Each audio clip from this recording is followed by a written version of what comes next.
Good morning. What's going on? My name is Mitch. Hope you all are having a great start to your weekend, a great start to your Saturday. I think I'm going to start doing this new thing. You know, a lot of people who watch my videos know I normally, a lot of times I make a video on Saturday mornings and even Sunday mornings sometimes, but I think I might on Saturday mornings, unless there's something major going on that requires it being talked about. I really think I'm going to start doing like a weekend forecast on thinkings on what the weekend's going to look like on the Eastern U.S. On Saturday mornings. So I think I might start doing that, but we'll see. But that's what we're going to talk about. We're really just going to talk about the weekend weather this morning. When we get into this evening, we'll start to break down things going further, take a look at the tropics, and what looks to be a persistent summer pattern coming up. But if you guys have not subscribed, definitely hit the subscribe button. Your support is amazing, and it's much appreciated. And I've had a lot of growth in the month of June. Biggest month since, I would say, biggest month since February as far as growth. So thank you all for the incredible support. So let's get going here. Like the video if you like it. Much appreciated for sure. As far as today, anybody in the low shaded green tint, that is just a general risk of thunderstorms. Very common, really almost for 80% of the country. Then you've got a marginal threat of severe weather going all the way from the south central U.S. all the way up into Michigan, and a slight risk in Michigan, even close to Chicago, and a slight risk down here in Texas, New Mexico, and parts of Oklahoma. So there is a chance of severe storms with a cold front approaching. So definitely be aware with that. If you're anywhere from New Mexico, Oklahoma, Missouri, Illinois. I know I don't cover much of this area out here. I mainly stick to this area right in here, but be aware of severe thunderstorms out there this afternoon, evening. As far as tomorrow, looks like there's not a really high risk anywhere of severe storms. Looks like there's still a marginal risk for this area, the same areas I just mentioned, a general risk everywhere else. We take a look at the satellite. We're right now in the southeast, and take a look at Florida. There is a lot of fog going on out here. Humidity has increased. Normally when you got high humidity, you have a higher chance of fog. When you really see fog is when you really see dew points basically riding temperatures. So basically you got maybe a temperature of 72, you got a dew point of 71.8. And a lot of times that maximizes the moisture, so you get fog. It's what creates dew a lot. So that's why your grass is probably wet this morning here across the southeast. But the clouds and the fog will burn off. You can definitely see it into the Carolinas and parts of Georgia. You taking a look at the northeast and mid-Atlantic this morning, is very cloudy. They're waking up to a lot of cloud, unless you're in parts of West Virginia and southwest Pennsylvania, and got a little bit more sun today. As far as what it looks like with storms, and this is where you have to watch out for the severe storms popping up right into here. So if you're in this area right here, watch out for severe storms. There's a little spin up right here, almost like a little tropical wave that's going to, well, actually, this is for Sunday. So let's back it up here. My bad, guys. It's like walking a little head. So this is for Saturday. You check out the big growth in storms right here. Damaging wind threat. Mesoscale convective systems are definitely going to be the big threat here.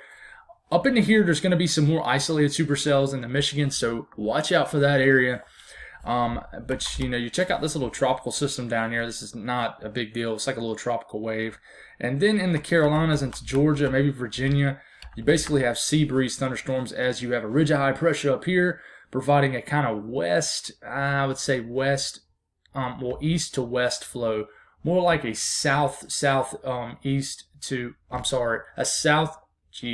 east-southeast flow to a more northwest flow, as it rounds kind of the base of this high pressure that's kind of elongated out here. I can't talk my distances right this morning, but that will provide storms moving from the coastal areas all the way up into the Midlands of South Carolina, parts of Georgia, and then parts of North Carolina before they fizzle out in the evening. And then we get into Sunday. I'm watching two little features here. I'm going to talk about this one too. But this one will make impact tomorrow afternoon, evening. It's almost like a little tropical wave that moves into Louisiana and parts of Texas tomorrow that will provide an enhanced moisture feed into that area of showers and storms. Little tropical waves are very common. They're just little spin-ups in the atmosphere. But I think the chances of storms will be lower on a more widespread area tomorrow for sure. So if you're trying to pick a day to do things, depending on where you are, overall, I would say Sunday is the better outdoor activity day. what's steering all this is for this weekend is you have a high pressure right up here, way off the coast of northeast. It's kind of steering the flow here of moisture this way into the southeast, and then you just got a cold front digging right through here. And that's kind of what's steering here. This high pressure will kind of move a little further down here as we get into the week, but we'll talk about that. It'll move more off the coast of the mid-Atlantic, but it's still pretty far out, providing a nice steep moisture feed into the Carolinas into next week that will provide a typical summer pattern. But as far as a close-up for today, you check out that little tropical wave feature here going through here in time. This is where these little sea breeze storms come up. There's not going to be much severity with them at all, and then you just got your classic pop-ups in Florida and some little bit of moisture here and Louisiana, Mississippi, but there's going to be a little bit of a cap in place, so I don't think they're going to be super widespread even here in the Carolinas, but I do think a sea breeze is going to kick up, which I've talked about that. It's basically sea breeze, and you can see it on radar. It's like a line, and it's a gust of wind, and normally behind the gust of wind, you get thunderstorm development. It's basically rain-cooled air. In this case, it's just rain-cooled air, and that rain-cooled air ignites thunderstorms behind it. And typically, as far as what it feels like, you typically get a gust of wind. I actually made a video, if anybody follows me on Twitter, I did a time-lapse on my roof of an actual sea breeze that moved through all the way in here in the Central Midlands in South Carolina. So they're really cool because sometimes you can see them coming, and then right after you see them coming, you can get explosive thunderstorm development. So that might happen today. You might get a couple strong storms, but overall, it's not very uncommon pattern for this time of the year. So that's really all I got as far as tomorrow. Here's that tropical wave we're going to talk a little bit about that might threaten us Monday, threaten us as in just some showers and storms. But tomorrow, if you're in Louisiana, places like that in Texas, definitely flooding risk here as you get a big feed of moisture from the Gulf of Mexico into this area. That's going to provide a lot of showers and thunderstorms. Again, it's going to be tropical in nature. I don't really see a big threat as far as severe weather, except for maybe some flooding. But we're watching this feature as we get into Monday. It looks very low toned here, but it has a little bit of spin to them, just like this does. If I'm moving fast, check out the little spin there in the Gulf of Mexico. It's little, but it's definitely there. But we're getting into Monday next week now, but we'll have to watch off the coast of South Carolina.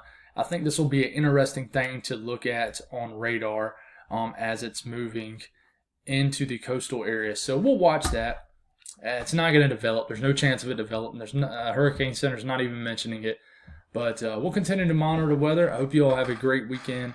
I don't see anybody having a real widespread washout unless you live out in the Midwest, in the Ohio Valley, potentially in the South Central U.S. So y'all have a blessed day, and thank y'all for tuning in this morning.